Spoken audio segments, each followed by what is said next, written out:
Welcome to the Vehemence podcast. It's your host, Deasia, and it's also your other host. Eden. And today we have a special guest on here. We're going to ask him some questions and some things about himself. If you want to introduce yourself. Uh, my name is Mike Peake. Okay. So, first question that I have is well, he's a basketball player, if y'all can't tell from the background. But when did you first start playing basketball that you can remember? Uh, that I can remember my sophomore year of high school when I really started playing. Oh, you started late. Okay. So how was it, with that being said, you starting kind of later than everybody else? Did you feel like you had to play a game of catch up or it just came naturally? I wouldn't necessarily say a game of catch up. I was always tall, so I knew I could jump, rebound, and dunk. Um, but I wouldn't say catch up. It was just I was a late bloomer. Some kids grateful to be a late bloomer. So Okay, okay. And where are you from? born and raised in Chicago, Illinois. I moved to Kansas City my sophomore year. That's obviously when I started to take basketball serious. So growing up in Chicago, been living in that area, how was it like for you growing up? Um, I mean, it was rough. I mean, it had its days where it was good, but growing up in Chicago, you just see, hear, and do things like kids not supposed to do. You feel me? Just just like any other place for real. Just you got to be a little bit more careful in Chicago. So, What's your favorite part about being from Chicago?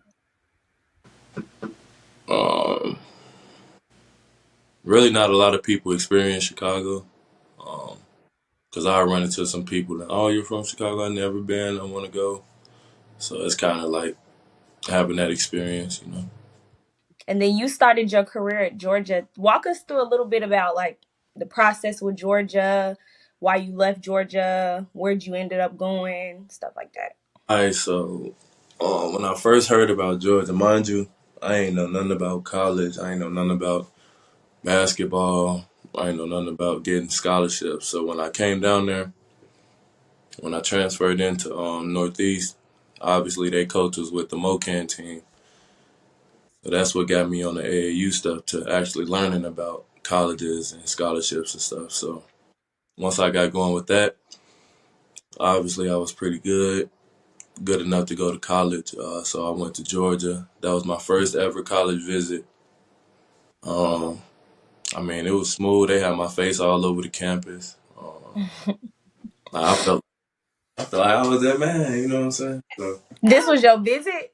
yeah, this was my visit. Like I went, they showed me everything. They showed me the gym, took me around campus. Like they had my face on the little poles in between. You know, they got the little posters on the poles. They They had was my trying face. to get you there. Feel me? So I was pretty good about it. I obviously had plenty of other offers. I almost got almost every D1 after the EYBL, but that was the only offer I took as far as like going to visit. So I mean, I committed instantly. They made me feel good, so yeah, that's what led me to Georgia. Me leaving Georgia, I didn't feel like it was a problem with the team. It was more of a problem with the coach. Me and the coach ain't see eye to eye. Um, a lot of players don't know, but recruiting is just like lying. Try to get today. He I'm a said just like lied. I'm gonna It's clip like that.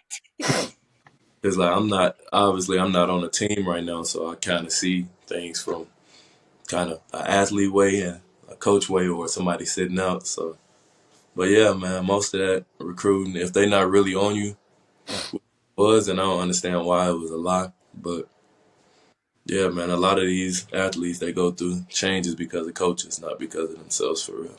But yeah, that was the main reason why I left Georgia.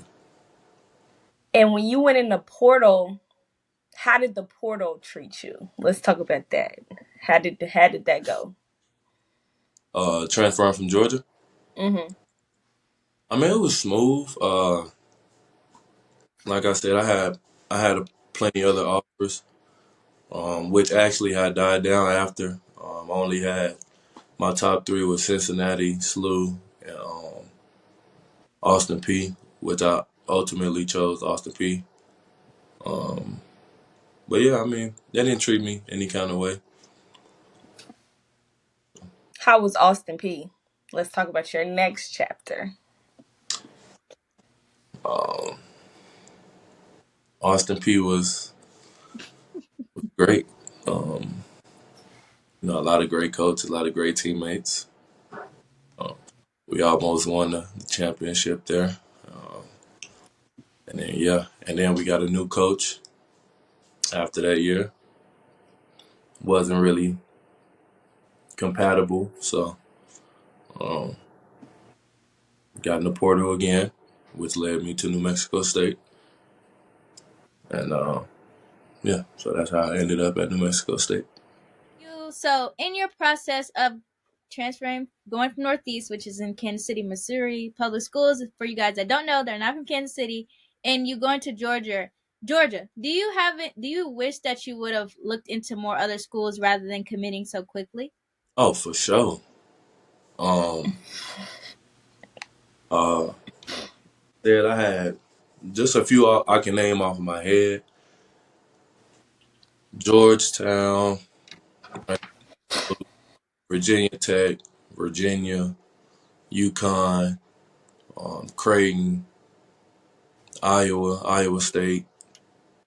Just a few. Like if I could have went and visited probably all of those schools in a decent amount of time frame, I'm pretty sure my commitment would have been different. So yeah.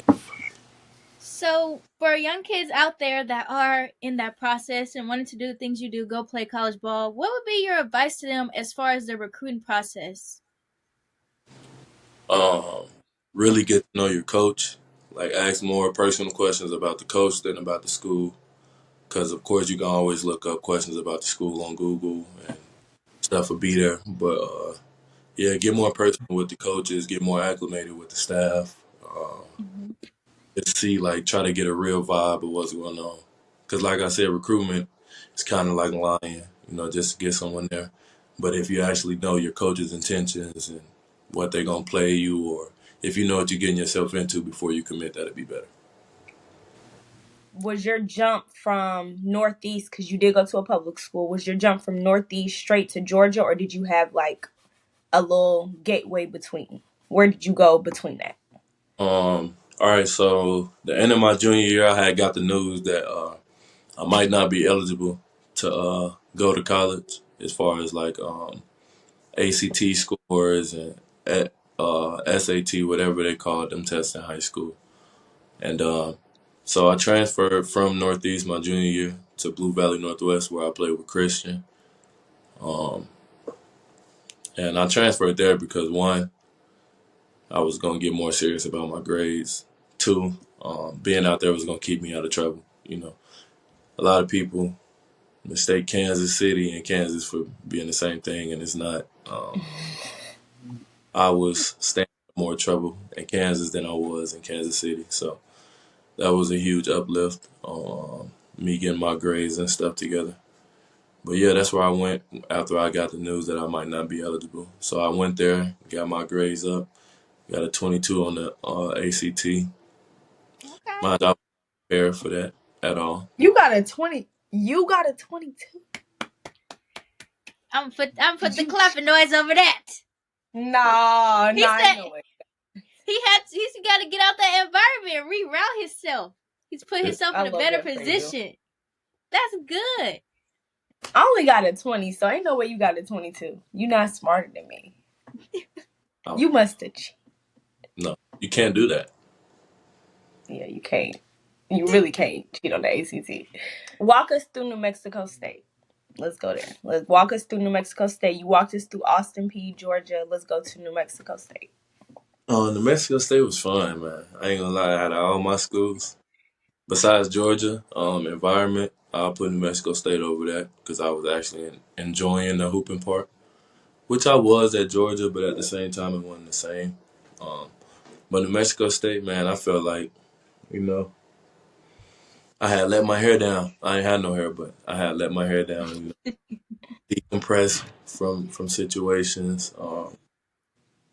I actually had a role. Like I'm not the type of guy to go out there and shoot 50 shots, 20 shots. You feel me? So I had my role, which I was fine with. You feel me? I ain't get no garbage time. I played 15 to 20 minutes. That's not garbage time. So, you feel me? Actually kind of got to a point where I got my confidence back with shooting, dribbling, my all around game. And then by the end of that year, we won. We won our conference. And then that was my first time ever being in March Madness. So it was pretty good, man. I So kind of, let's stop there. How was that experience in March Madness? Dive a little bit deeper into that. man, it was smooth, bro. We went to Buffalo, New York. Mind you, March Madness is always around the time of my birthday. My birthday is in March, so um, went out for my birthday to a nice little dinner in Buffalo, New York. Um, I mean, like the scenery was good. We got the police escort to the gym. Mhm. You know, I mean, it was good. Okay. Never get that feeling again for those who already been through it. But yeah, it give me chills just thinking about it for real. So after that year, you went to March Madness. Who did you guys end up losing to? We Arkansas. So we beat you, Mm. round, and then we lost to Arkansas by like 3 or 4 second round. Ooh. What's some notable players, like teammates that was on your team at New Mexico State when y'all made that run into the Natty? Uh, Obviously the most two hype players on our team was Teddy and Jabari. Teddy is in the Canadian League right now, and Jabari is in the G League playing for the Austin Spurs. You had hometown guys like Johnny McCants, great role model, great player, great teammate. Will McNair, he was our big, great teammate as well, great person. Um, who else did we have, man? We had Clay. We really had a squad for real. So it was really good being around a good group of guys. Who was your favorite teammate that was just a really good teammate to you that you felt like had your back? Not the best player, just a really good teammate for you. That's a Uh, good question. I'm gonna say from that team, I always hung out majority with my guy Chi Chi, Rio, and VC, Rashawn. So yeah, those are the guys I mainly be around like after practice on a day-to-day basis type. Who was the player that on the court they kind of gave you the most hell? Like you was like, it's hard guarding this person. It's tough guarding them. Ever. Mm.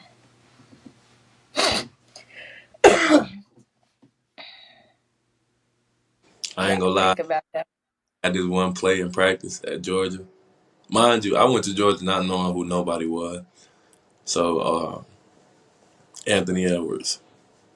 Damn. That's Damn. you just said that like it was nothing. I You mean, just said it so calmly. Like, Anthony Edwards. I man, mean that name of whole water, so just yeah, that shoot, Anthony. was, so he got some shit in his bag. I mean, he got some stuff in his bag. Hey, hey, he does. You had to guard him in practice? Like, yeah, you have another guy I put on top of that, Xavier Wheeler. Just thinking about it. The little short guard that went to Kentucky? Yeah, he fast. He Uh, fast. so they tried to make me guard him 94 feet on the main gym. Oh, wait. It's like, Oh, They had you picking him up 94 feet? 94 feet is crazy. yeah. But, Oh, and you 6'8". Look at the difference between the what? I mean, yeah, he beat Crazy. me down the court. Would you say that Oh made you my. better though? Yeah, for sure. I still use Savirla signature crossover to this day. Or not like crossover, but he'll run at full speed and just throw it between his legs and just it was weird, but he got by every time. Like you would think he about to turn the ball over, he just go between his legs, you know. So I still use that. So it got me better. And Yeah, you he played is with fast. league guys versus like not regular guys, but regular college guys. What would you say the difference is like between Anthony Edwards and another teammate that you played with that was good but wasn't like a league guy? Like guys are league guys. Mentality, easily. Ant was in the gym every day, no matter. Mind you, we go 4 hours hard every day practice. He in the gym before and after. He's shooting after games. You feel me? Like it was just his mentality. You know, same with anybody else that I play with that made it to the league. Christian, like Christian, um, kind of put a mentality on me like nigga, just keep going. You feel me? Like also never change. Whatever you do, you gonna do. Um, but yeah, their mentality was different. Like they not. Ant never drank. Ant never smoked. CB never drank. Never smoked. To this day, I saw Ant and Vegas in the club over the summer. He had a like 2 ounce water bottle in his hand, like in the club, 2 a.m. in the morning. You feel me? 2 ounce water bottle is crazy in the club, but like that's how serious that shit is. Like he not drinking, he not tearing his body down. You know, it's mentality. He having fun, but he's still thinking about his job at the same time. So, Where has the basketball? What's the furthest place basketball has taken you? mm, location wise, the Bahamas. Uh, Okay. the, How was that experience playing there? I mean, it was fun. Foreign, so you kind of get to showcase your skills to new eyes, I guess. But yeah, man, it was fun. You know, playing right when you leave the gym, you got the beach views. So you know, it was uh, it was definitely an experience playing out there. So Okay, okay. So, we were up back to New Mexico State after you went on your run to March Madness. You had that experience. What was next? um, so our coach left after that year. He obviously got a better job at Mississippi State, Dang! which They keep leaving. yeah. So this time I chose to stay because like I said, I felt comfortable in New Mexico. And I didn't want to be seen as one of those guys that every time something doesn't go my way, I enter the portal. Um, really, Guilty. I'm guilty. because like people don't understand that if you don't like something, you ain't gonna like it. But sometimes it's better to stick it out. It took me a while to understand that too. Obviously, looking back at Georgia, but yeah, so I stayed this year, and we brought in a great head coach, Greg Heyer.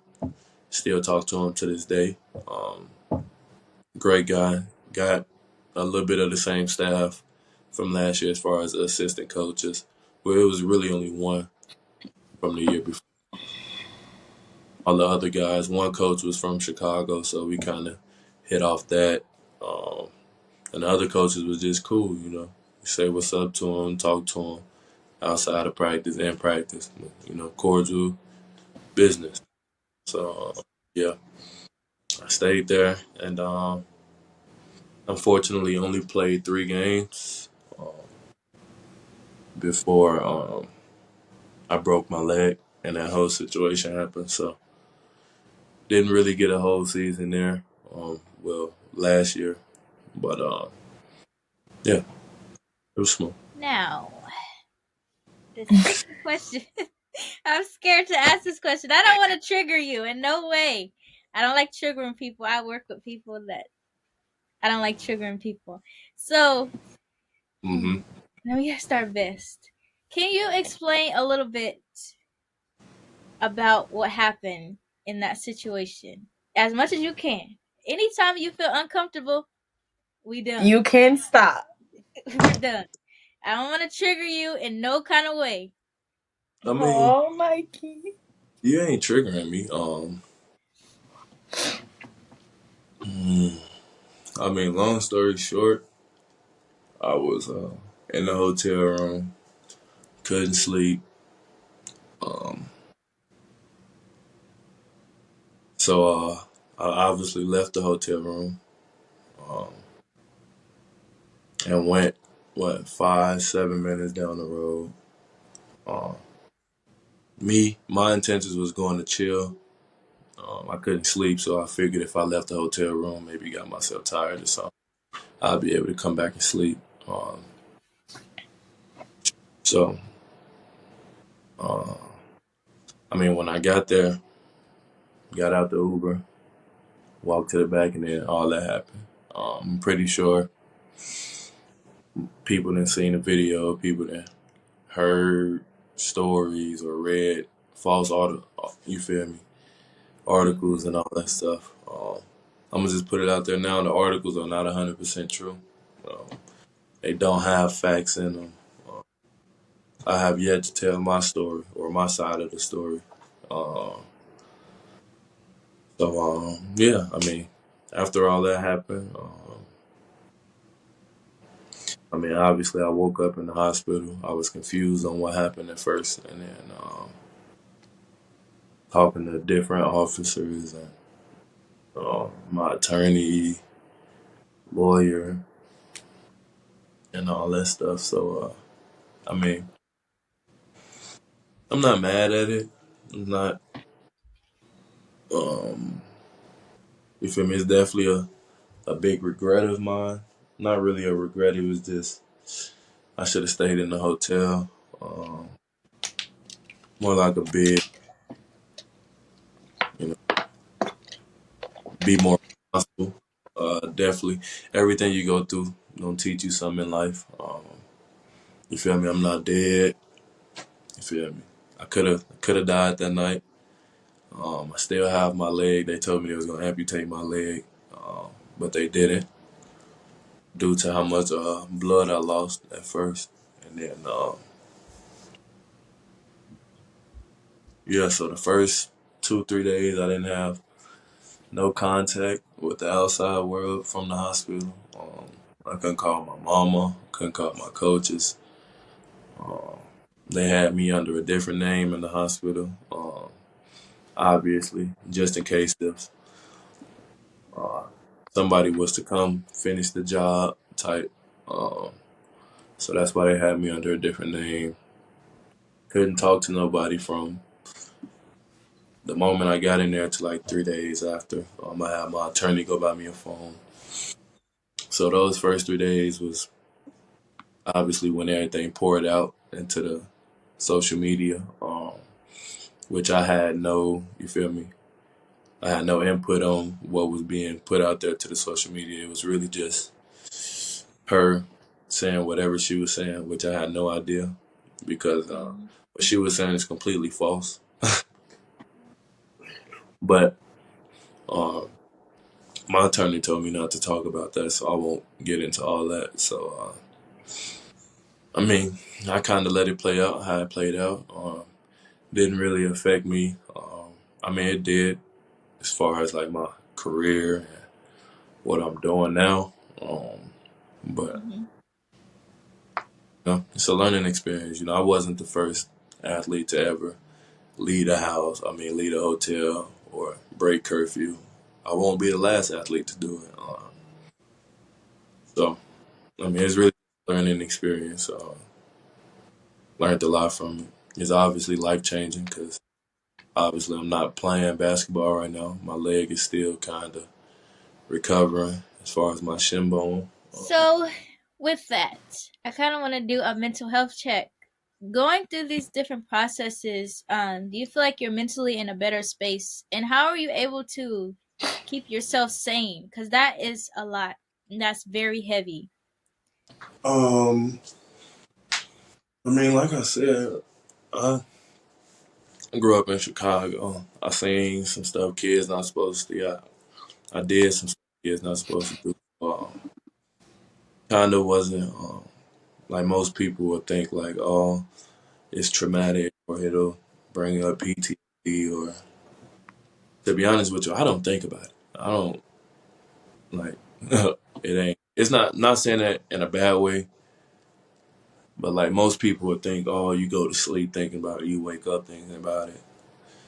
I don't. I'll have my moments though when I'd be like, just chilling, be like, dang, you feel me? I'm really not hooping, or I'm really not in the league because I was supposed to put my name in the draft after that year. So, yeah. And what I really try to focus on is just, you know, I'm here. I still can hoop. Thank God, I still can move around and I still got my mobility. I can still jump. I'm just waiting, waiting for it to heal completely. So once that happens, I'll be able to try out for some G League teams or, try to get my name back into league status because Hmm. I'm supposed to be in the league.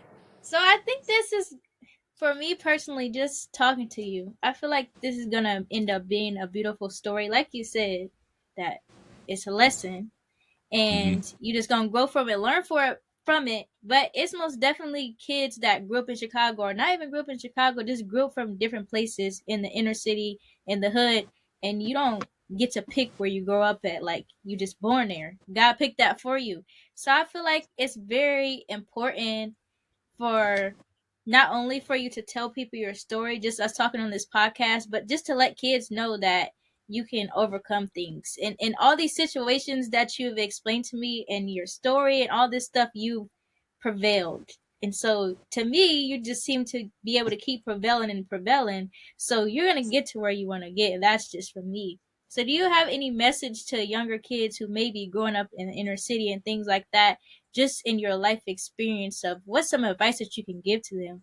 Because especially as a black man, it's very difficult.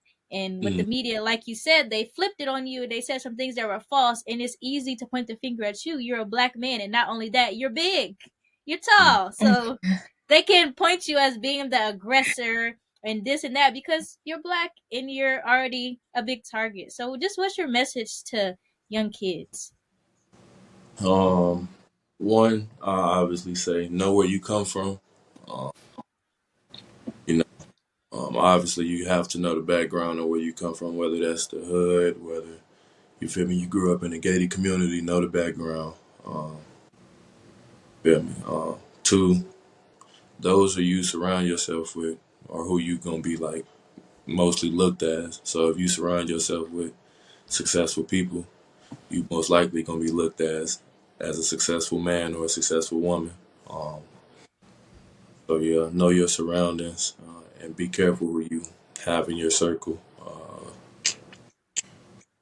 Stay out of trouble as much as you can. I know some people that can't stay out of trouble. And, I mean, it's really just personal. If you feel like, you feel me, your friend about to go do a dumb decision, first try to stop him and then exclude yourself from the situation. Or, you feel me, just don't get yourself in trouble. Because the law, they're not going to care about you, especially if you're a black man. You feel me? The other people on the other side of the law not going to care about you. Whoever is going to sue you or, you feel me, especially if you're black, bro, just stay out of trouble.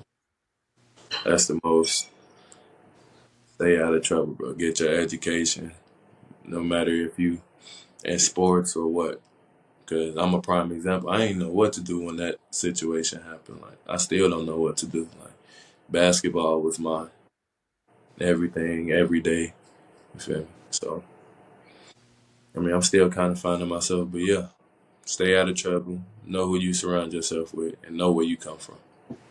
Do you That's have a important. backup plan? Say everything goes well, but somehow you don't get to where you're trying to get to. Do you have a backup plan? And what's your advice to people regarding backup plans in this case? Uh, my advice would to be always have a backup plan. Have a backup for the backup. for sure. Cause like I said, after basketball stopped, I ain't know what to do. Like I'm sitting here filling out job applications. I've never had a job. Like I don't know. Like no, seriously, I've never had a job. Don't know what to like look for in a job besides good paper, you know. Um, but like yeah, that I mean, my backup is to. I mean, I'm still in school as far as online. Still enrolled in New Mexico State, so I'll get my degree this year. Whoop Yup, woo woo. whoop. Uh, so yeah, I mean, yeah, get your degree. I mean, get your education, whichever step that is, high school, grammar school, college, GED. You feel me? Just get your education, and hopefully you can find a job you really like that pays well, and you know, start your life off from there. I mean, if you play sports, it doesn't have to always be sports your whole life. It'll obviously have to translate to somewhere else. So, me being a basketball player, I got a lot of connects as far as athletic wise. So maybe I could, um, like, I started training this kid. Just Hmm. started training one kid, obviously, but I've been training them for about 2 3 weeks, and that's just my way of giving back the game that was taught to me. So it's kind of my backup right now. It's kind of how I express my love for basketball through workouts and stuff like that. You were talking about connects and you having basketball connects. How have they helped you through this process? Um, they definitely kept me sane. It's been days where I feel like I'm an emotional bomb, um, to the point where you feel me. I just black out or crash out about something, and they'll sit me down and be like, "Hey, you feel me? Look where you at. Look where you came from. You feel me?" Like I said, they was gonna amputate my leg. Right? Ooh, I was gonna be so hurt. So like knowing that is just like that's kind of what keep me pushing. Like knowing I could be on one leg right now, like hopping around, but I'm still on my two. So that's low key what keep me pushing. And then the support is just there for when I need it. You know, like I said, they just keep me sane. Um, I don't know no other way to put it. When I get frustrated or depressed or emotionally unstable, those are the people I look to. So, What will you be getting your degree in? so I started off with kinesiology. And for those who don't know what kinesiology is, it's basically the study of like injuries and like Hmm. how to prepare for it or how to stop it from acquiring. And so I chose that because obviously I'm an athlete. I would want to know what to do if I hurt myself. Without having, you feel me, support or a personal trainer, because I'll have all the knowledge. And I really don't like going to people when I'm hurt. I rather, like, if I roll an ankle or if I break some, I'd rather deal with it myself before I go to a hospital. And I hate hospitals. So, yeah. So, but I think I'll be getting my major in individualized studies, kind of like a group of subjects put together in one. And when you're done with your visualized studies, you get your bachelor's degree. Do you think you'll go back to school and like study kinesiology and potentially get your master's? Or are you done with school? You don't like school. I ain't gonna lie to you. I'm done with school. After I get my degree this year, oh boy. I mean, that all really depends on what happens with the basketball stuff. Because, like I said, I'm gonna try out for some G League teams and see what I can do there. Because, like I said, I know I can still hoop. It's just the fact that people gonna want to see me show it and showcase it, like after a huge break like that. So, Let's brighten up the mood. What? Okay, so what is your go to? Like, describe your game in a whole before the injury. Describe your game, the best part and the bad part. Uh,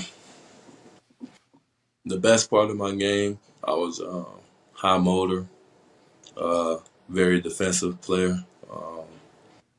I like defense more than offense. Like I like blocking shots. I like you know getting a 24-second violation or getting a forced turnover.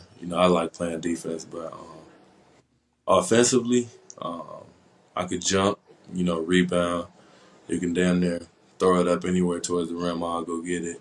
Um, I can shoot. I started working on my shooting after I left Georgia, so that was one of my biggest impacts on my game because all throughout high school I really couldn't shoot. Besides like my senior year a little bit, that's where I started to get my confidence with shooting. But other than that, I really couldn't shoot, so I was more just like a dunker. But the worst part of my game, He probably saying nothing. nah, it'll get to this point where like sometimes I get tired so quick because like you moving around a lot. Like me, I'm guarding 1 through 5, so like Yeah. they switching every handoffs, they switching. So like majority of the time, I'm damn near the only one guarding. I'm guarding the ball. Feel me? I'm guarding the paint. I'm getting beat up. I'm scrawny. I'm a little skinny, but I was guarding the biggest player. So going from the biggest player to the smallest player, having to guard each time, I say I get tired quickly. Plus, I'm in front of the press. Like, I'm at the top of the press. I go up there No. from where the player hand up and get tired. So that was probably the only downfall of my game, my endurance. But it got better over the years, and I learned how to harness it. And then I used to get texts a lot too.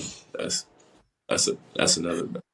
I used to get a lot of texts. I used to like I was uncontrollable about like talking to refs and stuff, especially when I first started like organized basketball. Because I'm used to talking my stuff. If I get you with a crossover or lay you up, I'm gonna talk my stuff. You know, text on text. I think I got like probably 4 or 5 texts my senior year. That was pretty bad. You played. You played. You played high major basketball, and then you played mid major and low major. What would you say the biggest difference is between the levels in competition, the players, all that? What would you say the difference is between that? Besides atmosphere, um, it all. I mean, it's obviously a skill level in between, but it's not really that much of a skill level gap because anybody could go D3 1 year and go kill at D1 the next year. But it's more about like finding yourself within that team. You got some guys at low majors that just think they the stuff. They walk around. You feel me? But they not putting in no work for real. You know what I'm saying? So like, how can I put this without it like being like Keep it people? real. Okay, so people at a higher level, like even if you're that guy, people at a higher level, like the only the only explanation I could use is Anthony Edwards, because like even though he was, you feel me, the go to, he was, you feel me, all pro, he treated everybody on the team the same way. You feel me? It wasn't no, oh, I'm better than you. I get this. You feel me? I get this. He came to practice before everybody, same time as everybody. You feel me? He ate the same stuff as everybody. He did the same stuff as everybody. Some people put themselves over others. That's not really. You know what I'm saying? Like D3 guys. Okay, you the point guard. You not that though. You feel me? He treating his players like they bad or you feel me? Like he a bad teammate. When really it's just everybody just coming together for a greater cause. Just being humble. Some Yeah, people are not humble as others. yeah. So you are a big, but you're versatile. Who's your favorite point guard that you got to play with? That was like a really good point guard. Hmm. I say this, and I still think he's the best point guard in college basketball right now. DeJuan Harris. KU? You, DeJuan Harris. And I only say that because like he really like he don't care about scoring. Like I ain't never met a person that you'll have some people. Oh, I don't care about scoring. You feel me? Real life game happen. You mad because you ain't put up so and so points or you didn't get so and so time. As long as they win, he doesn't care. He can have 0 points on zero shooting. Still go out there with 15 assists though. You know what I'm saying? He just makes everybody on the court better. He's just a true point guard. I say him and Xavier Wheeler are the last true point guards. So So you agree with when Bill Self says he's like literally the most selfless player ever? for sure. And he's been like that since I met him. And I met him in what, 2015, so we was 16, 15 playing together. He's always been like that. Still has the exact same game from AU. Out of all the schools that you went to, what was your favorite year? What do you feel like in college? What year did you feel like you played your best basketball? The year that I played my I'll say the year that I played my best basketball was at Austin Peay. That's where, feel me, I started shooting. I started like hooping for real. Oh But I shoot. played though. I was like 240. I mean, I was 240 at Georgia, but it was a solid 240. I was a lumpy 240 at Austin. So, What year did you go to Austin P? 20, 2020. 2020. Was it 2020 COVID. through 2021? Hmm. So it was COVID year. So freshman year, coming into freshman year, did you have any moment like people have their freshman year? They were like, "Oh my God, this is college. Like this is real tough." Or was it easy for you to adjust? I mean, it was easy for me to adjust. I just wasn't used to like the class schedule. Oh my God. Like,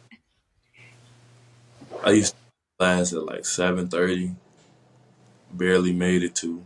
Um,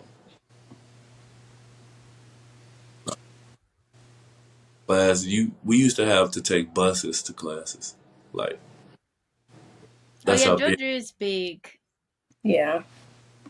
campus was huge. And they got hills everywhere. So like, if you missed a bus walk, if I missed that 7:15 bus, I wasn't making into the 7:30 class.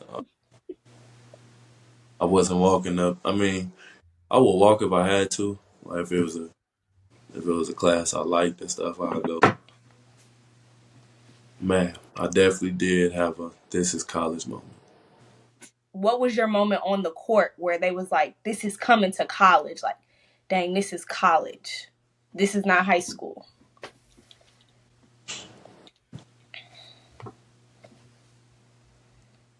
Definitely definitely the Michigan State game in Hawaii. Um, when Dang. I Who I'm trying to think who's on Michigan State. Now I'm trying to think. had to guard what's his name? Marcus Tillman, Marquise Tillman, big dude. He played I for know who you're talking about. Yeah. man, when I tell you he hit me with the mean elbow. Like it wasn't a bucket that got me a welcome to college or this. The Like elbow. with it, it was like it wasn't no elbow I was used to. I was fit, so I could take it. This was a like I almost had a timeout elbow. Like he hit me hard, so that was kind of like welcome to college. Hey, what dunk have you dunked on somebody that you just like you dunked on them so hard like you was calling them all kind of because y'all boys be talking crazy. Like you just dunked Talking on him, crazy. and you was just like, yeah, you soft. Like you really, I dunked on you. Like I'm that. GCU game. When we was in the tournament in New Mexico State, we was in a conference tournament, and Jabbar had drove. He had drove like on the right side and jump stopped and turned around. So like obviously off the turnaround, he's looking for somebody. So I was getting overplayed on the three. So I cut my man back door and he bounced past it and I just went up, you know. And then I dunked on I forgot his name, but he was at GCU. I think he's playing overseas right now too. But yeah, I dunked on him and I was just like I wanted to I wanted to talk so crazy right there. But I talk my stuff on the low. Have Like, you got any texts in college? oh yeah. I get I got text playing UTEP. Um, it was really soft for real. That on the rim, one, um, and then two. I knocked the ball out of my boy Rio hands off an inbound. I didn't even know that was a tech. I just thought that was a delay of game or something. But They he gave you pumped, a test for that?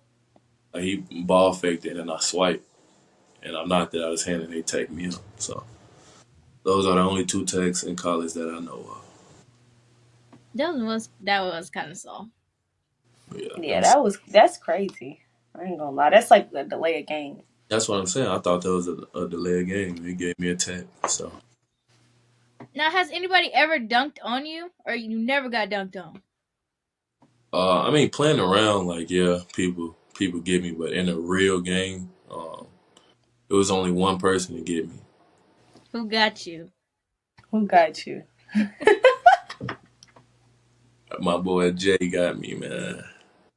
But it wasn't really like no contact, like body to body. It was more like he got the rebound on one side, and like mind you, he's facing our basket. So you feel me? His basket is behind him, so he got the rebound like backwards. And me, I'm tired, so like I'm tired jumping. You feel me? I'm tired jumping for the rebound. And this dude just explode up to the rim, and and my hand kind of got caught in between the rim and the net, so it kind of looked like I got bodied, but it wasn't really no body to body. But I still count that. And Jay, if you watch this, bro, I'm getting you back eventually. Yeah, not you getting it back. You Where gotta does get Jay your go to revenge. school at? He at Langston right now. He was at UNM, University of New Mexico. He dunked like he Like got. yeah, like I it don't call me like that because I wasn't expecting. I'm thinking he about to go up for a reverse layup or something. But yeah, he got me. So that trip. Ain't nobody really noticed it, so that made it even better. So like nobody noticed what happened, but I was just like, Now, has somebody ever crossed you over like no, that, made you fall? No. no, I ain't No high school, nothing. never. So That's what Xavier never like. nobody has ever. I mean, like misdirection. Yeah, somebody that made me bite on the little crossover, but like, no,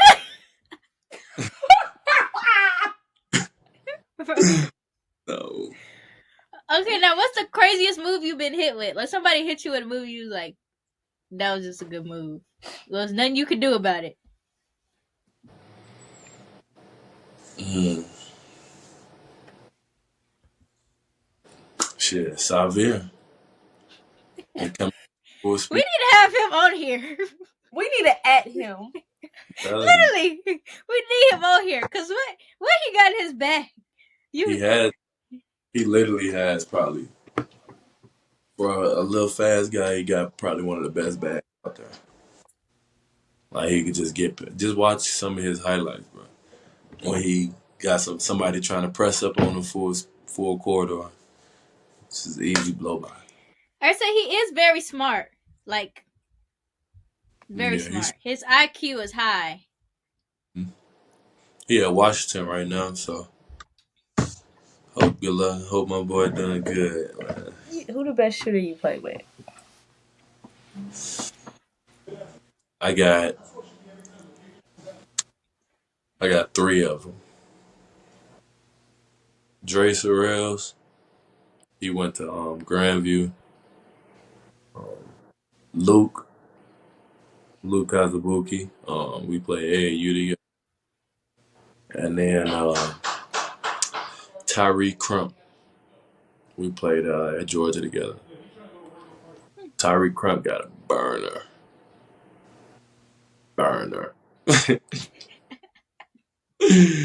Like, if you leave him open, 8 to 9 times out of 10, it's going up and it's going in. So, like, yeah. Okay. I mean, that's why all of them three, too. All of them really got clips. I mean, me, if y'all want to add me in there. Not you. Right? He didn't know I got a burner, bro. See what I'm playing? Got a burner. What do you do outside of basketball now? What does your day-to-day life look like? Um, if you really want me to be honest, I'm a regular civilian. Um, There's nothing wrong with that. I mean, it ain't. But yeah, I go grab my groceries, come home. I still work out. I get my workouts in. Whether that's lifting, we got a gym for lifting right below us on the 6th floor. And then if I want to go get shots up, I'll just go to the Nuggets facility or something. But yeah, I mean, I still work out. I really been playing the game more this year. Well, since that stuff happened, I've been playing the game more. Obviously, got a lot of downtime. Ain't really on the basketball team, or you feel me? Um, go out, enjoy some drinks with the guys, man. I don't drink for real, but a little drink here and there, a little wine won't hurt. Go out, eat, get a little cup of wine, wouldn't hurt. But yeah, man, I'm regular civilian, man. What advice do you give somebody that's in your situation right now? Not Um, hooping and all their life was centered around basketball. What advice do you give them? uh, don't rush, don't rush it. What's meant for you gonna come. You know, I'm not really a religious person, so I'm not gonna bring God into all this. But uh, if you just stay patient, it's gonna come to you. Um, I really don't know what my other purpose in life is besides basketball, but I'm not rushing it. One of my favorite sayings by Corey Sanders, but I used to watch this dude uh, named Corey Sanders. He played basketball. He used to say, "Day by day to see a better day." Yeah. And I first heard that, and I was like 15, 16. So obviously that stuck with me. So that's a line I say to myself a few times a day. So yeah, man, just can't rush it. Like I said, man, you're gonna find yourself eventually. Just don't rush it, because when you rush it, you're gonna make it seem like, you feel me. It's really what you want and not what's meant for you. You know what I'm saying? Well, thank you for coming on here and talking to us. Thank you guys. Thanks, Mike. Well, guys, that's all watching out there. This is the Vehemence podcast with Eden and Deasia sports segment. And we have Mike on here to talk about his experiences. And hopefully he did drop some gems for people to take away from. So please like, comment, and subscribe and tune into the next videos that's going to come. And make sure y'all liking this video. Follow him to support his journey. And tune in to what he's doing so you can see what he has going on next. And once again, like, comment, and subscribe. Because y'all be watching and not subscribing. And I'll be seeing y'all. Shaking my head. Yeah, I'm talking about you that's watching right now. Yep. But anywho, thank y'all for watching again, and we'll be back with more episodes. Peace.